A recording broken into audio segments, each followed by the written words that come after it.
രാഷ്ട്രീയ ടോക്സിൻ്റെ അടുത്ത വീഡിയോയിലേക്ക് സ്വാഗതം. ഇന്നിപ്പോൾ നമ്മളൊരു വീഡിയോ ചെയ്യുന്നത് വെച്ചാൽ ഞാൻ ഉച്ചയ്ക്ക് ഒരു വീഡിയോ പോസ്റ്റ് ചെയ്തിട്ടുണ്ടായിരുന്നു.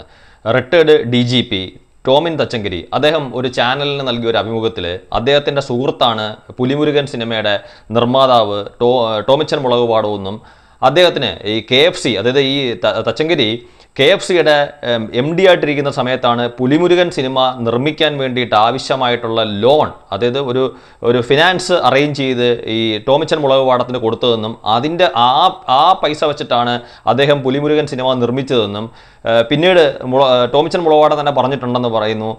ഈ പറയുന്ന രീതിയിലുള്ള, അതായത് ഈ 100 കോടി 150 കോടി എന്നുള്ള രീതിയിൽ ഈ പറയുന്ന രീതിയിലുള്ള തുകയൊന്നും തൻ്റെ സിനിമയ്ക്ക് കിട്ടിയിട്ടില്ല എന്ന് അദ്ദേഹം പറയുന്ന രീതിയിലുള്ളൊരു വീഡിയോ അദ്ദേഹമാണ് പറയുന്നത്. അദ്ദേഹം പറയുന്ന വീഡിയോ ഞാൻ ഉൾപ്പെടെയുള്ള പലരും പോസ്റ്റ് ചെയ്തിട്ടുണ്ടായിരുന്നു. അപ്പോൾ അതിൻ്റെ താഴെ ഈ കമൻസുമായിട്ട് വരുന്ന ചില അന്തം ലാലേട്ടൻ ഫാൻസ് എന്ന് തന്നെ പറയേണ്ടി വരും അവരെ.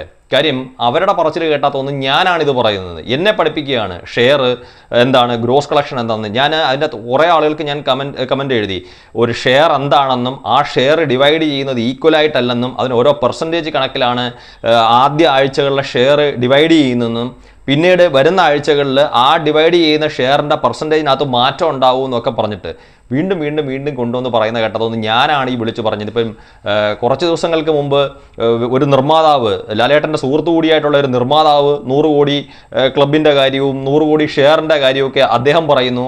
ഇപ്പം ടോമിൻ തച്ചങ്കരി എന്നും പറഞ്ഞിട്ട് ഒരു റിട്ടയർഡ് DGP, അതായത് അദ്ദേഹം ഒരു മ്യൂസിക് ഡയറക്ടർ എന്നുള്ള രീതിയിലും സ്വന്തമായിട്ടൊരു സ്റ്റുഡിയോ ഉണ്ടായിരുന്ന അല്ലെങ്കിൽ സിനിമാ മേഖലയായിട്ട് അടുത്ത് നിന്നിരുന്ന ഒരാളാണെന്ന രീതിയിലും അദ്ദേഹം പറയുന്ന ഒരു വീഡിയോ പറയുമ്പം പോലും അതിൻ്റെ താഴെ വന്നിട്ട് ഞാൻ ഏതാണ്ട് കുഴപ്പമുണ്ടാക്കി വെച്ച രീതിയിൽ ഞാൻ ഏതാണ്ട് 100 എന്നെ അങ്ങ് പഠിപ്പിക്കുകയാണ്, ഷെയറിൻ്റെ അതാണ് ഇങ്ങനെയാണ്. രസം എന്താണെന്ന് വെച്ച് കഴിഞ്ഞാൽ ഇങ്ങനെയുള്ള മാന്യന്മാരെ താഴെ കമൻ്റ് ഇടുന്ന Dominic and the ladies purse എന്ന് പറയുന്ന സിനിമയുടെ നിർമ്മാണ ചെലവ് 19 കോടിയായി. അതവർ അംഗീകരിക്കാൻ തയ്യാറല്ല. 8 കോടി എന്നുള്ളത് അവർ അംഗീകരിക്കാൻ തയ്യാറല്ല. ഏതോ ഒരു ആൾ കൊണ്ടുവന്ന് അതിനകത്ത് ഒരു കമൻറ്റ് ഇട്ടിരിക്കുന്നതെന്ന് പറഞ്ഞു കഴിഞ്ഞാൽ ഞാൻ പറയുന്ന കണക്കിനകത്ത് എന്തൊക്കെയോ പൊരുത്തക്കേട്. ഞാനല്ല സുഹൃത്തെ കണക്ക് പറയുന്നത് സിനിമാ മേഖലയുമായിട്ട് അടുത്ത ബന്ധമുള്ള അല്ലെങ്കിൽ ഒരു നിർമ്മാതാവുമായിട്ട് അടുത്ത ബന്ധമുണ്ടെന്ന് പറയുന്ന ഒരു വ്യക്തിയാണ് പറയുന്നത്, അല്ലാതെ ഞാനല്ല കണക്ക് പറയുന്നത്. പിന്നെ ഞാൻ മുമ്പേ പറഞ്ഞ കണക്ക് എന്നെ ഷെയറിൻ്റെ കാര്യമോ അല്ലെങ്കിൽ ഞാൻ പറഞ്ഞ കണക്ക് എൻ്റെ പെർസെൻറ്റേജിൻ്റെ കാര്യമോ എന്നെ പഠിപ്പിക്കേണ്ട കാര്യമില്ല എന്ന് മനസ്സിലാക്കാൻ വേണ്ടിയിട്ടാണ് ഞാൻ അതിൻ്റെ പെർസെൻറ്റേജിൻ്റെ കാര്യങ്ങളും അല്ലെങ്കിൽ അത് എങ്ങനെയാണ് ഡിവൈഡ് ചെയ്യുന്നതെന്നും ഒരു സ്ഥിരമായിട്ടുള്ള രീതിയിലല്ല അത് ഷെയർ ചെയ്യുന്നതെന്നും ആഴ്ചകൾ കഴിയുന്തോറും മാറുമെന്നൊക്കെ ഞാൻ പറഞ്ഞത് ഈ പറയുന്ന കണക്ക് അതിനെക്കുറിച്ച് വ്യക്തമായ ഒരു ധാരണ ഉണ്ടായിട്ടാണ്. അപ്പോൾ ഈ പറയുന്ന രീതിയിൽ അതിൻ്റെ താഴെ കൊണ്ടുവന്ന് ഈ Dominic and the ladies purse എന്ന് പറയുന്ന സിനിമയുടെ കളക്ഷൻ ഞാൻ പറയുന്നില്ല, അല്ലെങ്കിൽ ഈ പറഞ്ഞ കണക്ക് 19 കോടി കിട്ടിയ ഡൊമിനിക്കിന് 4 കോടി തിരിച്ച് കിട്ടിയാൽ എങ്ങനെയായിരിക്കും എന്നുള്ള രീതിയിലൊക്കെ പറയുന്നത്.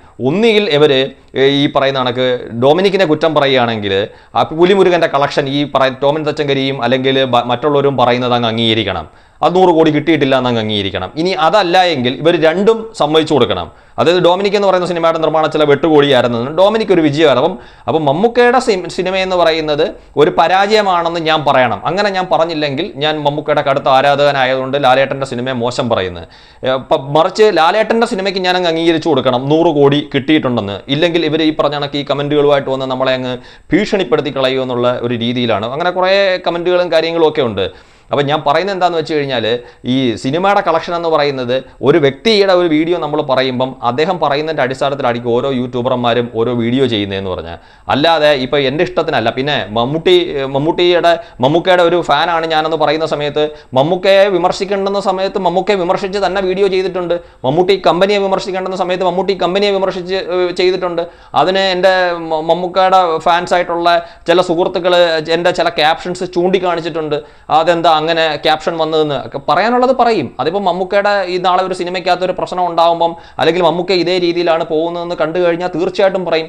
പിന്നെ ഈ പറഞ്ഞ കണക്ക് മാമാങ്കു ഇറങ്ങിയ സമയത്തോ അല്ലെങ്കിൽ മധുരരാജ ഇറങ്ങിയ സമയത്തോ അല്ലെങ്കിൽ ഈ പിന്നീട് ഇതൊന്നും ചെയ്യുന്ന സമയത്ത് അല്ല കാര്യങ്ങളല്ല നമ്മളിപ്പോൾ പറഞ്ഞുകൊണ്ടിരിക്കുന്ന അതിൻ്റെ ഈ പറഞ്ഞ കണക്ക് അതുമായിട്ട് ബന്ധപ്പെട്ടിട്ടുള്ള ആൾക്കാർ മുൻപ് ആ സിനിമയുടെ മറ്റു കാര്യങ്ങളെക്കുറിച്ച് ഏതെങ്കിലും ഓപ്പൺ ആയിട്ടുള്ള ഒരു സ്ഥലത്ത് വന്ന് അല്ലെങ്കിൽ കുറേ മാധ്യമപ്രവർത്തകരുടെ മുമ്പിൽ ഇത്തരത്തിലുള്ള കാര്യങ്ങൾ പറയുമ്പോഴാണ് നമ്മൾ ചർച്ച ചെയ്യുന്ന എല്ലാവരും. അതിൻ്റെ താഴെ വന്നിട്ട് അങ്ങനെ കമൻസ് ഇട്ടെന്നും പറഞ്ഞുകൊണ്ടൊന്നും യാതൊരു പ്രശ്നങ്ങളുമില്ല. കാര്യം വെച്ചാൽ അതിൻ്റെ രീതിക്കാണുള്ള പ്രശ്നങ്ങളില്ലെന്ന് പറഞ്ഞു കഴിഞ്ഞാൽ ആരോടുള്ള ഇതൊന്നുമല്ല, അതിൻ്റെ രീതിക്ക് അറിയാം. കാര്യം ഇപ്പോൾ ലാലേട്ടൻ്റെ ഫാൻസുകാരായിട്ടുള്ള അന്ധമായിട്ടുള്ള ഫാൻസുകാർ വെപ്രാളം പിടിച്ചിട്ട് അവർ കൊണ്ടുവന്ന് കമൻറ്റ് ഇടുക, തുടരെ റിപ്ലൈ ഇടുക, അങ്ങനെ കമൻറ്റ് ഇടുക എന്ന് പറയുന്ന രീതി, ആ രീതിയിൽ തന്നെ ഞാനത് കാണുന്നുണ്ട്.